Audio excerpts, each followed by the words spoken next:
আরে তুই এত সন্দেহ কেন করছিস?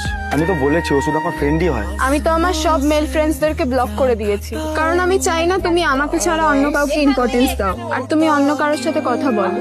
আরে প্রবলেমটা কি? ও জানে আমরা দুজন রিলেশনশিপে আছি। তুই অনেক বেশি ওভার থিঙ্ক করছিস কিন্তু। দেখ রাজ, ওরা যদি তোর কাছে এতটাই বেশি ইম্পর্টেন্ট হয় তাহলে তুই আমার সাথে কথা বলিস না। তুই যদি এটাই চাস তাহলে তাই হোক।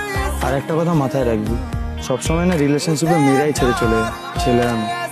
হ্যাঁ, সবসময় তো মেয়েরাই ছেড়ে চলে যায়, ছেলেরা তো কিছু করেই না।